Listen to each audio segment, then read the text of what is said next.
আমরা কাজের মান এই ব্যাপারে আমি কারোর সাথে কোনো কম্প্রোমাইজ করব না। এই ব্যাপারে কাজের মান নিয়ে আমরা যে মাননীয় প্রধানমন্ত্রী জনাব তারেক রহমান সাহেব উনি যেভাবে 18 ঘন্টা পরিশ্রম করছেন, কখনো কখনো 20 ঘন্টা পরিশ্রম করছেন।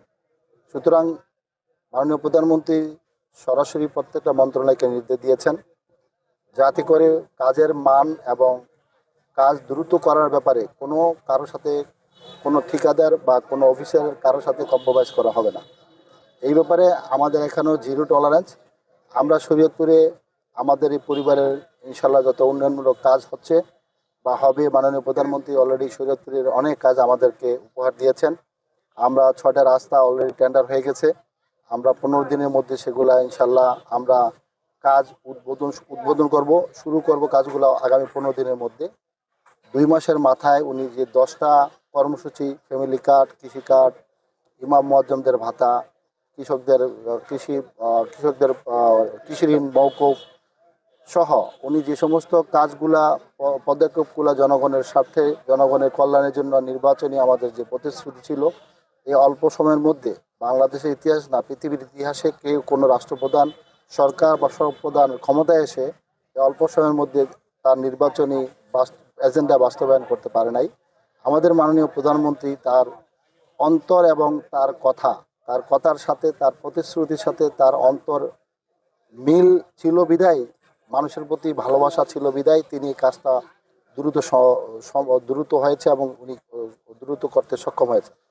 তো আমাদের এলাকার প্রত্যেকটা রাস্তাঘাট, স্কুল, কলেজ, মসজিদ, মাদ্রাসা, মন্দির, হসপিটালগুলা কোনো কাজের ব্যাপারে আমি বলেছি অলরেডি, আমি কারোর সাথে কখনো এই ব্যাপারে কম্প্রোমাইজ করব না।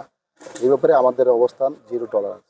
ধন্যবাদ। আমার একটা প্রশ্ন ছিল ভাই, আপনি তো জগন্নাথ বিশ্ববিদ্যালয়ের ছাত্র রাজনীতির সাথে যুক্ত ছিলেন। আমরা ইদানিং দেখতে পাচ্ছি যে বিভিন্ন বিশ্ববিদ্যালয়গুলোতে এই যে ছাত্র রাজনীতি যারা করে তারা মাননীয় প্রধানমন্ত্রীকে নিয়ে বিভিন্ন ধরনের কটূক্তিমূলক বক্তব্য দিচ্ছে। এই বিষয়টা আপনারা কিভাবে দেখছেন? আসলে একজন ছাত্রের যে বৈশিষ্ট্য, সেখানে প্রধান বৈশিষ্ট্য হচ্ছে একটা আদর্শ ছাত্র। আমার বাবা, আমার মা, আমার পরিবার, আমার দেশ আমাকে আদর্শ সন্তান হিসেবে চায়। যারা মাননীয় প্রধানমন্ত্রীর ব্যাপারে এই ধরনের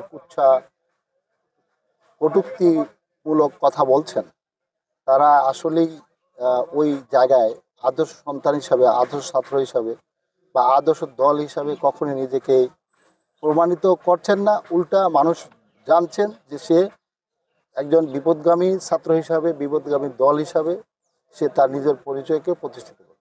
আমি তেল নিয়ে যেটা মাননীয় প্রধানমন্ত্রী আপনারা দেখেছেন গতকালকে, বাংলাদেশের ইতিহাসে এই প্রথম সর্বদলীয় ঐক্যমতে একটা পার্লামেন্টারিয়ান কমিটি হয়েছে। সেটা হচ্ছে জ্বালানি তেল সাধারণ মানুষের কাছে কিভাবে সহজভাবে মানুষ আগের মতো পায় সেজন্য। এবং ওই কমিটিতে মাননীয় প্রধানমন্ত্রী আমাকে রেখেছে, এই জন্য আমি মাননীয় প্রধানমন্ত্রীর কাছে কৃতজ্ঞতা প্রকাশ করছি। আমরা ইনশাল্লাহ অচিরেই, খুব শীঘ্রই এটার ব্যাপারে সুষ্ঠু তদন্ত করে আমরা এর সমাধান ইনশাল্লাহ বের করব। আপনাদের ধন্যবাদ।